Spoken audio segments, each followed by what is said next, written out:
Hi everybody and welcome to this Pro and Expert Division playthrough for the World Tour 9-hole cup here on the BK Golf Clash YouTube channel. Hope you're all doing well and enjoying your game play. Please remember to hit thumbs up on the video, it'd be massively appreciated and does help the channel. Make sure you're subscribed as well, totally free to do so. Par 3s only in this one, and it's 9 different courses. We have plenty of drops here, adjustments coming up on the screen with my commentary as well, and suggestions with some alternate shots if you don't like the routes that I'm suggesting. On a few of these holes, there are some aggressive rough bumps available, but of course there are safer options as well. So play according to your club level and play style. Don't forget to leave me a comment, let me know what you think of this one, and I hope you do well in the World Tour 9-hole cup. Let's begin with, of course, hole number 1. Here we go. Here we go then, hole number 1 from Gakasho Bay. Excellent opportunity here. You can play this hole with a sniper, but I favour the Grizzly for ball guide and accuracy with the long iron. 3 bars of top spin here, 1 bar side spin to the left in this wind angle. Obviously, if you have tailwind, you'll need to reduce the top spin down to about 1 to 1.5 bars, depending on wind strength. White ring touching the bunker, bullseye just where the shadow is there. And you'll see I offset the ball guide slightly to the left of the hole to allow for the wind push, which is going to take us in to the right as we look from the tee. The adjustment here is maximum distance, 15% elevation. The starting point here with the white ring touching the bunker is my reference regardless of wind direction, usually on this hole. Very good opportunity. There's a small slope towards the pin from the left, and you'll see that just curves in very nicely. And we drop it in here for a hole in one. Great opportunity to start your round with a -2 on that scorecard.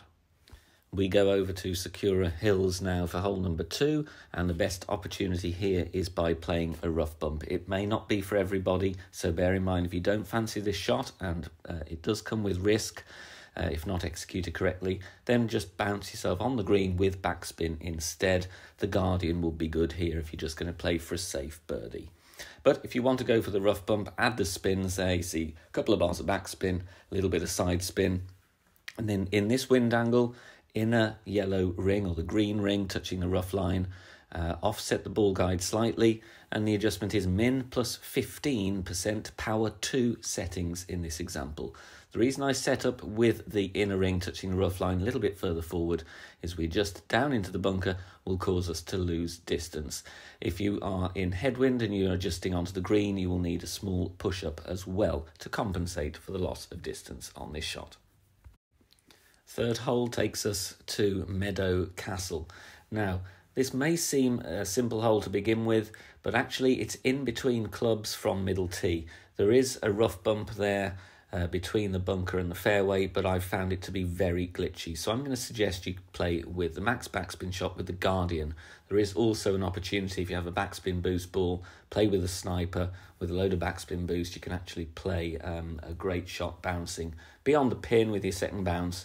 And then obviously the backspin boost will take you into the hole. But a Guardian shot, very good chance as well. Max backspin, offsetting the second bounce to the left and to the right, and slightly high of the pin to compensate for the wind direction that we've got. So we've got crosswind, minimum distance plus 30, just needed to move the offset there, but a very good opportunity nonetheless with a Guardian and a free-to-play ball. Hole number 4 from the Oasis. Very difficult hole to get a hole in one on here. It's quite inconsistent. Very, very tricky indeed. Any form of tailwind, I'm playing the double bounce with the sniper that you can see here. A little bit of top spin, 1 bar side spin to the left, red ring touching the rough. Aim as best you can. You'll see the ball guide does glitch around a little bit. Speed control is tough on this green. If you do drop this one, then it is going to be an excellent bonus on your scorecard indeed. 1-on-1 here, so 6.8 wind, playing 6.8 rings. Alternates, quarterback rough bump immediately before the green, or you play on the fairway pad before the green with a decent amount of backspin. Thor's hammer, very good for that if you're up in expert. But if you drop this one, like I say, very nice drop indeed on this difficult par 3. 2 options on hole number 5, starting with the tailwind option, and that is with the Grizzly bounce over. playing with a little bit of topspin that you can see here, 1 bar, aiming there. You can see the ball guide with the grizzly, very nice. Aim at the pin as best you can. Then to offset, to compensate for the slight crosswind element to this one, I add a little bit of counter side spin. So right spin in this case, because the wind is going to take us from right to left. So I aim at a pin first with no side spin, then I add the side spin afterwards. So this is the shot I will be going with in tailwind, max plus 20 on this one, even though we're not at max distance of club. This was from a tournament, so you'll see I have a little bit of left curl on the shot there. That is not accidental. This was a wind angle tweak, according to the wind conditions we had at the time. Just dropped it there in for a lovely hole-in-one, and we're going to look at a headwind example next. And here it comes then, any form of headwind, and we're going to play with the sniper, and indeed level crosswind that we've got here, a small hint of headwind, but this is going to be the way forward with plenty of backspin here. It is max backspin with the sniper that I have, level 10. If you have lower level sniper, you can still set up with the sniper and then do a club switch to the guardian so that you've got enough backspin. So if you don't have sniper 10, then that's what you will need to do in this instance. Same as before, I started with no side spin, and then I added a little bit of side spin against the wind direction. So wind from right to left, I'm applying right spin to counter the wind push. Mid plus 25 is the adjustment in this wind angle, and we want to bounce on the downslope. The backspin will grab and check the ball up beautifully, and we drop it for a hole-in-one here on hole number 5 from the Koh Hong Resort. Hole number 6, we're on the Acacia Reserve here, and once again the rough bump is the best opportunity for a hole-in-one. If you're not a fan of the rough bumps, then of course it is just going to be a bounce up. But by all means, if you want to have a go, take a practice token or two. Like I said, it's the best chance really to drop this one. Adding spin here, we need plenty of side spin. So Katana, Kingmaker, very nice indeed. Ball guide to the hole. Don't need to adjust this one much in this wind angle. It's min plus 0 elevation, power 2 settings. Using a Katana here, of course, that's power 2 anyway. We drop down into the bunker. You may need to correct that with a little bit of pull angle because that can lose distance depending on the wind strength. But there it contacts the rough very nicely and drops beautifully for a hole-in-one on hole 6. Here we are on Jamil Dunes, and we're going to play a bounce over shot here. Yes, there is a rough bump as well, so if you want to go for that in between the bunker and the fairway just before the green, very good opportunity too. And of course you can bounce over on the other fairway pad. All depends what your preferred route is and the wind angle that you have. Reference here after I've added spin is the red ring touching the rough. Ball guide just aiming left of the pin. That is to compensate for the wind angle that we have in this example. Minimum distance 35% elevation here, even though we're not at minimum distance of club. Those are the numbers that work well. Very nice route to the pin here. I wouldn't call it a funnel or a massive funnel, but it's just a nice little mini channel to the pin bouncing over here. Like I said, if you want to go for the rough bump, very good chance there as well, but a lovely flat green and a very good opportunity for another -2 here on hole 7. Sharuba Springs now for hole number 8. Crosswind example here, you can play this with the long iron. I've got the grizzly here.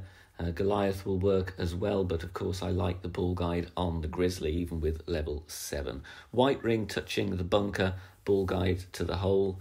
Using a Titan here, obviously up in expert, it will be Kingmaker or a Kingslayer if possible. The alternates here is you play near a minimum distance of your sniper, a bit nearer the green, with backspin and also left spin, of course. Both of them have a very good chance of dropping, but you will need to work out an adjustment. Max plus 40 in this wind angle because we've got fairly hefty sized second bounce to deal with here. Perfect ball away, bounces where we want to, in between the bunker and the rough, and we drop it right at the pin on this one. A very difficult closing hole now, and it's on Centenary Harbour. A wind ball here is recommended if you have the possibility to use one. And the rough bump, again, not for the faint-hearted, but a great chance for a hole-in-one. Max backspin with a quarterback level 10 and 1-bar side spin to the left. There is plenty of rough to aim at, but you need to get your adjustment right here. You're either going to be adjusting up the hill slightly or down into the bunker. You will need to compensate for both of those instances because you will either gain or lose distance. If you don't fancy that, then you're going to play sniper rough bump from the left-hand side and try and catch a nice slope on the green. It will take you close to the pin, may even get you in as well, but the rough bump is the best opportunity. A couple of clicks of left curl because this was from a tournament where we had wind angle tweaks, but minimum distance, 0 elevation is the adjustment. As you can see there, it bounces close to the bunker, so you are going to want to hit perfect on this one. Great left or great right, even a minor one, may land you in difficulty. So a tough one to finish on hole number 9. Thank you very much for watching this playthrough for Pro and Expert Division in the World Tour 9-hole Cup. Please remember to share this video with your friends and clanmates in the game if you think it will be useful to them as well. And don't forget to join us over on Facebook, totally free as well. BK Golf Clash Facebook group. So stop off there on your round the world trip here in this tournament and join the discussion, or just take note of all the lovely free content, shot sharing and discussion points in the group. Over 10,000 members there. Very, very helpful posts to help you improve your gameplay as well as the content here on the channel. Thank you once again for watching, and I'll see you soon. Good luck and bye for now.